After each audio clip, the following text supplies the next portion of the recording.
안녕하세요. 뉴스반장입니다.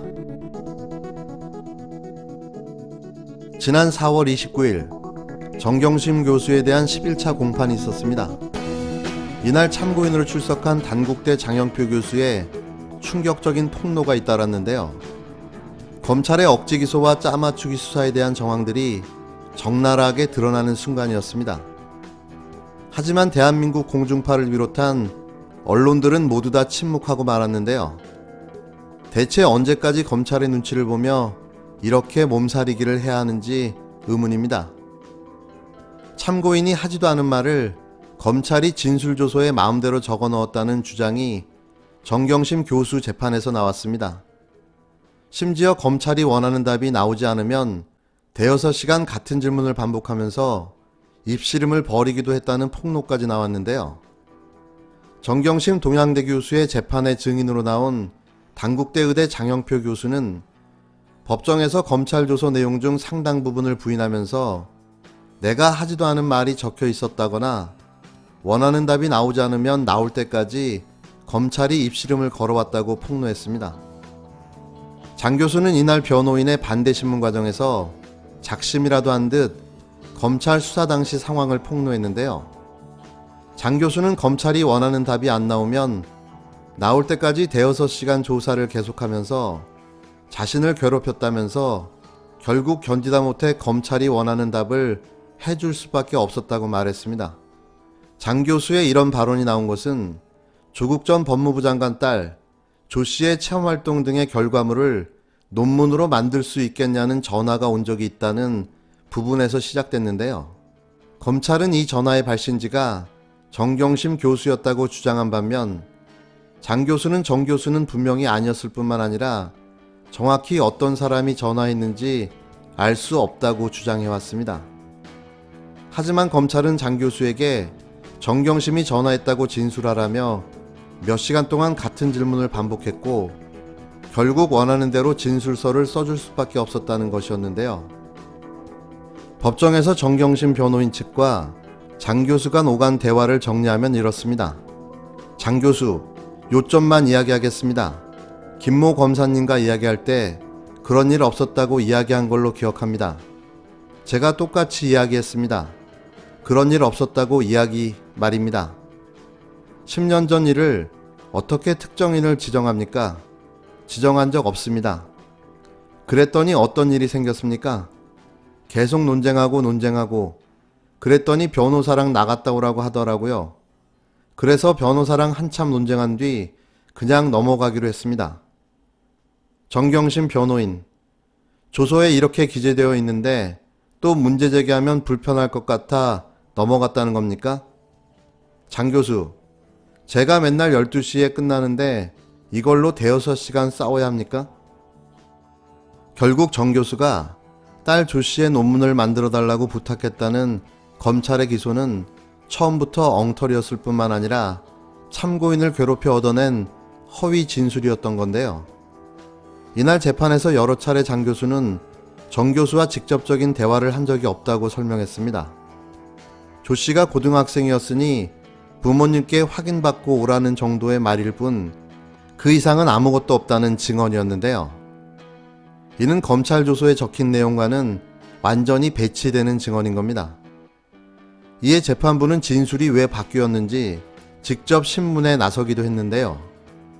재판부가 직접 신문에 나서자 장 교수는 검찰 조사 당시 상황에 대해 다시 설명하기 시작했습니다. 법정에서 오간 판사와 장 교수 간 대화 내용입니다. 김선희 판사, 어느 여성분에게 전화를 받은 적이 있다는 거죠? 장 교수, 그렇습니다. 김선희 판사, 그 여성분이 논문을 쓰게 해달라고 말한 적이 있습니까? 장 교수, 없습니다.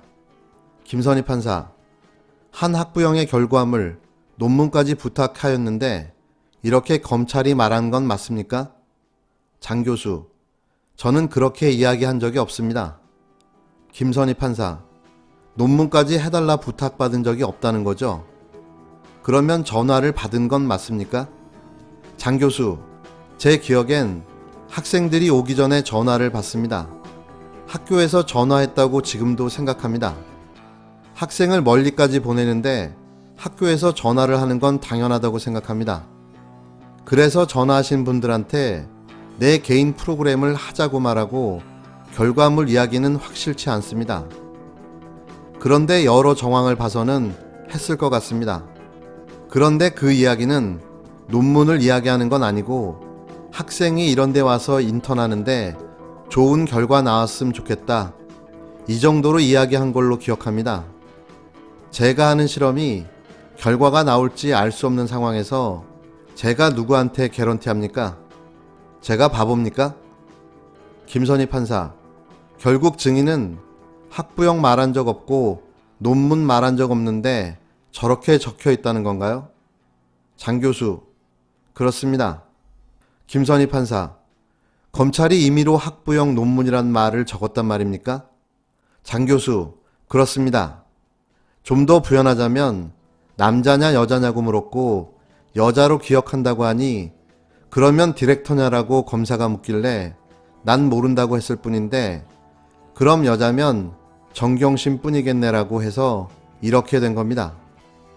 법정 증언을 종합하면 당시 검찰은 장 교수가 하지도 않았던 학부형, 논문 등의 단어를 조합한 뒤 마치 장 교수가 그 말을 했고 정경심 교수가 전화로 논문을 요청한 것처럼 사실상 진술을 유도해냈다는 결론인데요. 원하는 대로 진술이 나오지 않으면 나올 때까지 대여섯 시간 괴롭힘이 자행될 것이 두려워 사실과 다른 답을 했다는 결론도 나옵니다. 상황이 이렇게 되자 재판부는 여러 차례 장 교수에게 확인을 반복했는데요.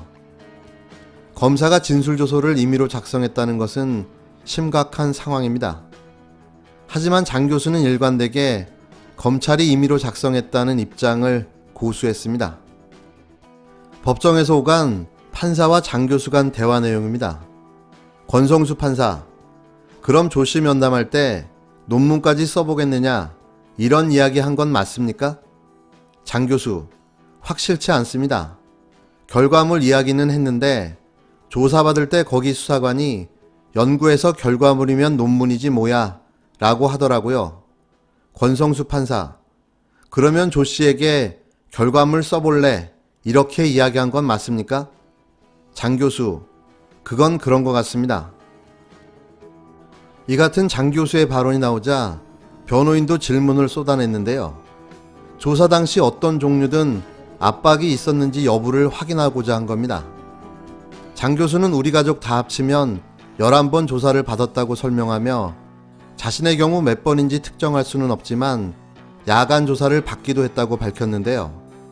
특히 장 교수는 사회 검찰 진술 조서에서 저희 가족은 모두 검찰 조사에 적극적으로 참여해서 사실관계를 확인하는 등 노력한 점을 평가해달라고 수기로 작성하기도 했습니다. 다만 변호인은 검찰이 피의자로 전환하겠다, 구속하겠다는 취지의 이야기를 한 것을 들은 적이 있습니까? 라고 묻자 장 교수는 노코멘트라고 말했는데요. 재판부는 증인 증언 거부권이 없습니다. 이야기하세요라고 강하게 답변을 요구했지만 이에 대해서도 장 교수는 안 하겠습니다라고 답변했습니다. 그러니까 정리하면 지난해 8월 장영표 교수를 조사하던 검사가 여자가 전화했으면 정경심이겠네 라며 이야기한 게 바로 단국대 논문 청탁의 진실이었던 겁니다.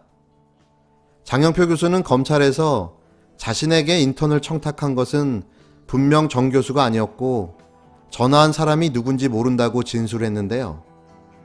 그런데 검찰은 여자니까 정경심이라고 멋대로 진술 내용을 결정하고 그대로 시인할 때까지 몇 시간이나 같은 질문을 반복하면서 참고인을 괴롭힌 겁니다. 장 교수는 자신의 부인, 아들까지 일가족이 무려 11차례나 조사를 받았고 심지어 검찰이 출국 금지까지 했는데요. 변호인이 장 교수에게 검찰이 피의자 전환, 구속 발언을 한 적이 있느냐는 물음과 판사의 거듭된 요구에도 불구하고 그가 노코멘트를 고집한 것은 상당한 의미가 있는 상황으로 해석됩니다. 결국 정경심 교수를 기소하기 위해 온갖 편법과 강제 수사를 했다는 정황이 사실로 밝혀졌습니다. 또 그 과정에서 협박과 회유, 그리고 수단과 방법을 가리지 않는 검찰의 비상식적이고 비윤리적인 수사 관행까지 드러났는데요. 이러고도 이 의미 없는 재판을 계속 해야 합니까? 그 많은 죗값을 어떻게 받으려 하는지 모르겠습니다. 하루빨리 건강도 좋지 않은 정경심 교수에 대한 석방을 강력하게 요구합니다. 본 내용은 아주경제 5월 1일자 기사를 참조 인용하였음을 밝힙니다.